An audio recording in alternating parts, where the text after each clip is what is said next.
Hello, readers, and welcome to Mrs. T's Treasury of Books.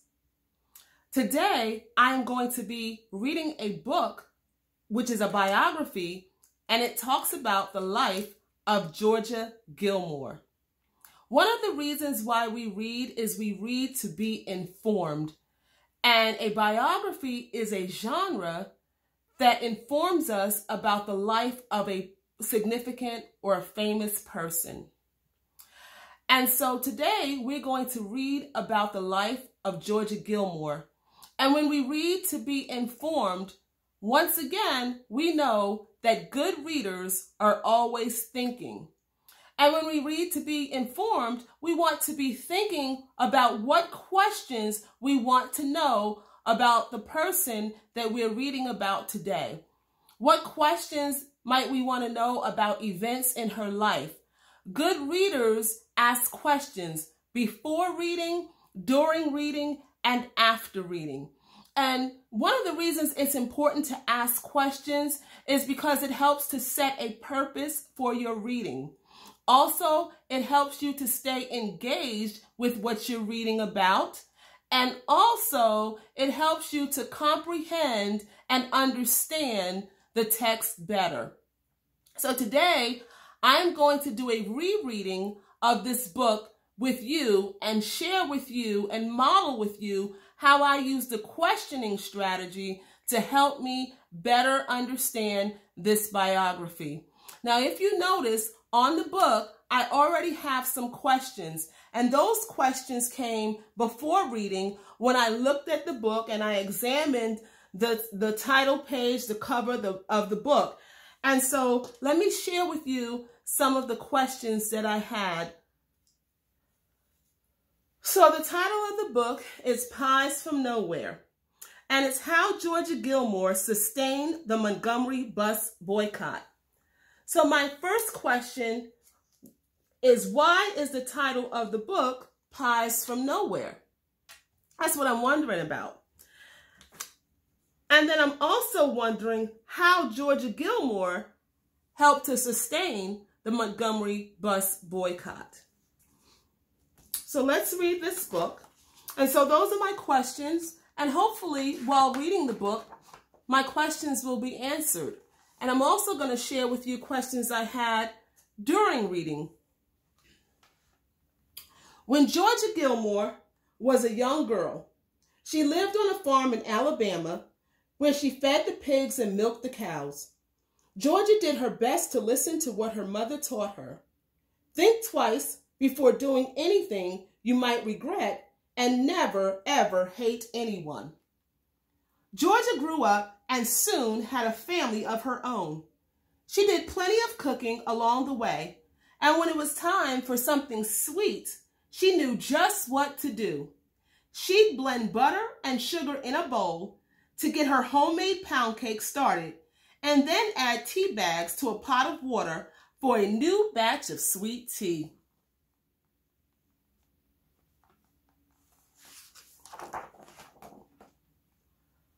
Georgia was a cook at the National Lunch Company in downtown Montgomery, Alabama. Because of segregation laws, the restaurant counter was separated into two sections, one side for white customers, one side for black customers. Georgia knew it was wrong, but that was the way things had always been. And so I have a question on this page during reading, and the question that I asked is, I wonder if the black cooks only cooked for the black customers, and I wonder if there were white cooks that only cooked for the white customers.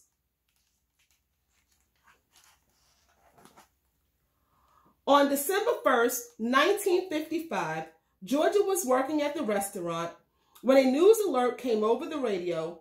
An African-American woman named Rosa Parks had been arrested for refusing to give up her seat on a bus to a white passenger.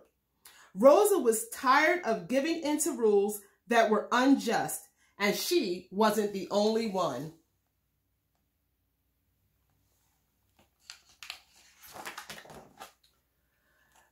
The next day, a flyer was passed around the Black community in Montgomery, asking people to boycott public transportation on Monday.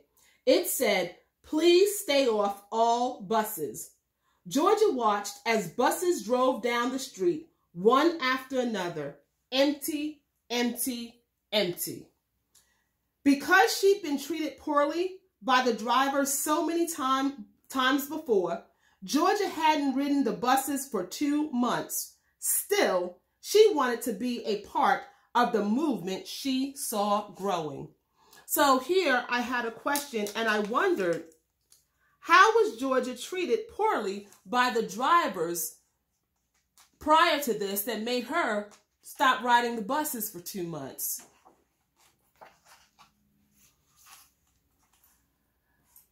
Not long after, she went to Holt Street Baptist Church to hear Dr. Martin Luther King Jr. speak. The church was full. The crowd overflowed into the street outside. Large speakers had been set up so everyone could hear. Dr. King spoke about doing good things for one another. He talked about freedom, unity, equality. We are determined here in Montgomery to work and fight until justice runs down like water and righteousness like a mighty stream. Those were things Georgia believed in, and she was willing to fight for them.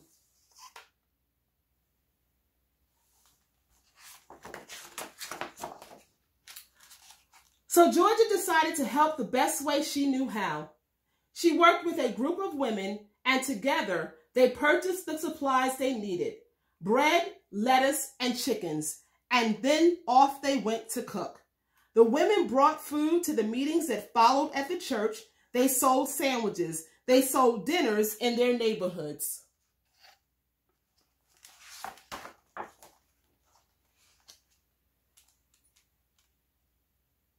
As the bus boycotters walked and walked, Georgia cooked and cooked. And boy, did the people of Montgomery love her food. Georgia's group donated the profits from their sales to the Montgomery Improvement Association, which helped fund the boycott. But if anyone had found out these women were involved, they would have lost their jobs.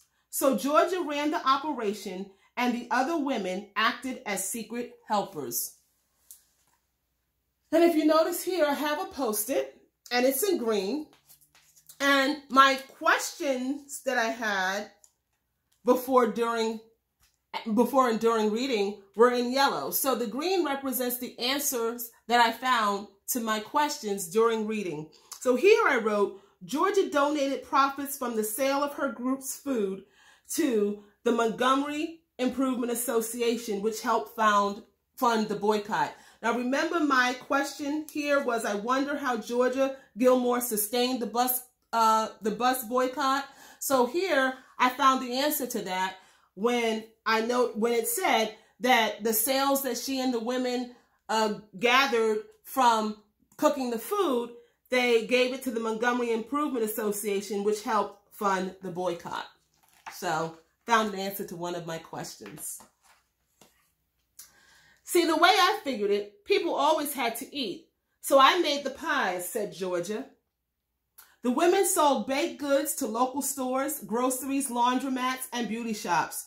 And people paid in cash so they wouldn't be connected to aiding the boycott. Sweet potato pie, peach pie, red velvet cake, 7-Up cake. Only Georgia knew who baked them, and only Georgia knew who bought them. Beautiful illustrations. Every Monday and Thursday, Georgia would go early to the boycott strategy meeting at the church. She'd walk up to the collection plate and announce how much her group was contributing. There was cheering, clapping, foot stomping.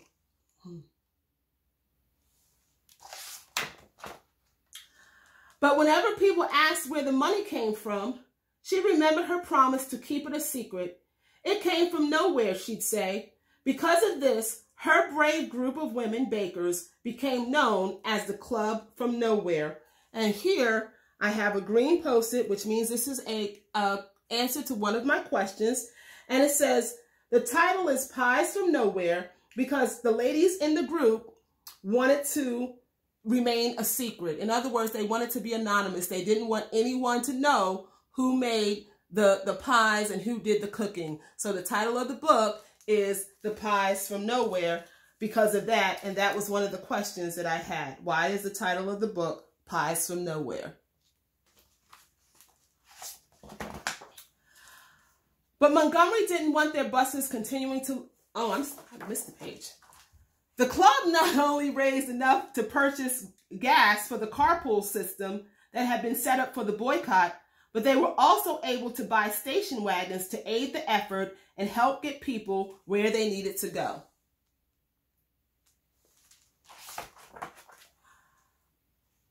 But Montgomery didn't want their buses continuing to lose money.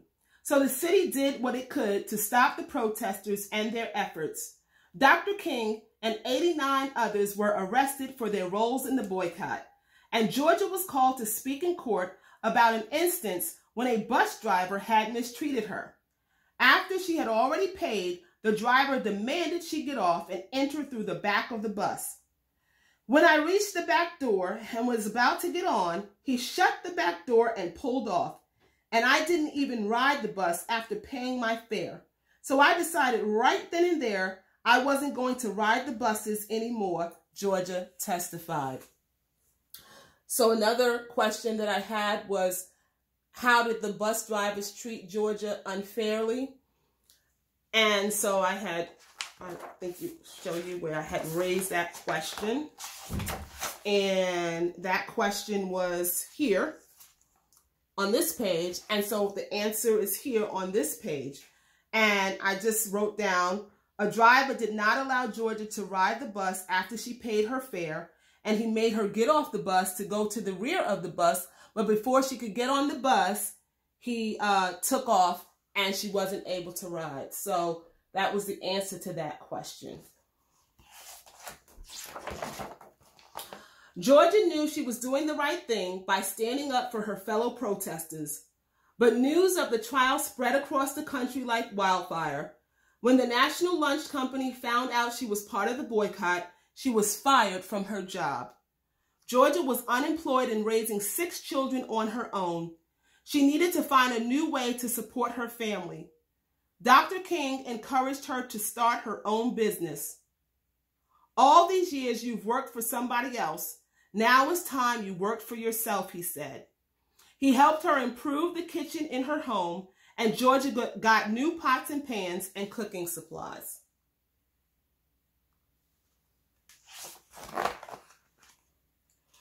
Word soon got around and people came to eat at Georgia's. When they came to her house for a meal, they would eat wherever they could find a seat. And if they couldn't find a seat, they'd eat standing up. Georgia loved to talk and joke with her customers and friends. Soon enough, there were long lines to get a meal cooked by her.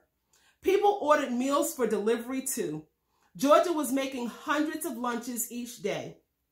She packed up fried chicken, black-eyed peas with okra, fresh corn muffins, and apple pie, and sent her kids out to deliver them. If you were lucky, you might even get her homemade macaroni and cheese. She was providing good food for her community, but she was also bringing the people of Montgomery together, black and white.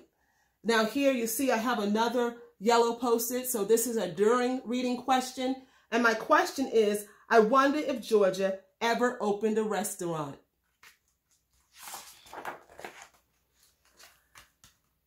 Dr. King frequently had meals at Georgia's house. Because she was a big woman with a big personality, he lovingly called her Tiny.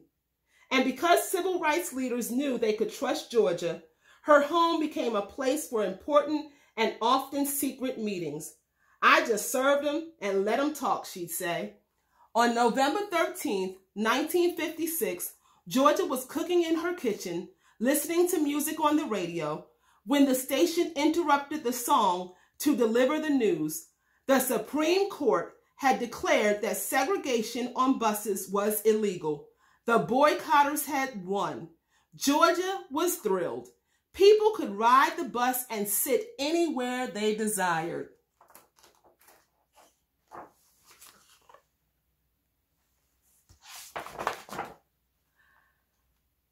At the next church meeting, Georgia sat in her seat and listened as Dr. King announced that the Montgomery bus boycott was a success. "We didn't have to walk no more," said Georgia. "Even before Martin Luther King Jr. got up there and told us it was over, we knew it was over, and we knew we had won.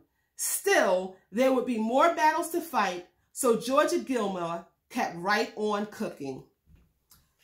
And so I wrote here another question. And the question is, I wonder what other battles would have to be fought. And I'm also wondering, did Georgia Gilmore participate in those battles as well? And so here we have the end of the book. And there's an author's note. I'm not going to read that today, but basically she goes into more detail about this, about Georgia Gilmore and this particular incident in history, the Montgomery bus boycott.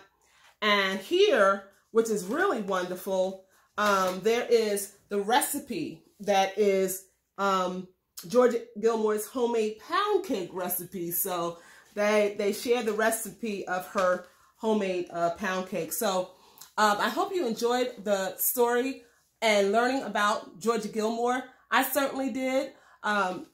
She is someone new to me, and I'm just learning about her. She's one of those hidden figures in history that a lot of people don't know about. So I'm just discovering who Georgia Gilmore is, and I'm just, intrigued by her life and intrigued by how she was able to use something that she loved to do to be of service to others in her community and ultimately the world. And so a lot of my questions did get answered. The one question that I had that did not get answered from this book, but I might want to go and just do some more additional research, is I wonder if Georgia ever opened a restaurant. So that's still a question that's lingering. And also I wonder what other battles were fought. So with that, you can do some additional research if your questions weren't answered in one book, and you can look in another source. So I hope you enjoyed this. And remember, reading is thinking, and ask those questions while you're reading, before, during, and after. Have a good day. Bye-bye.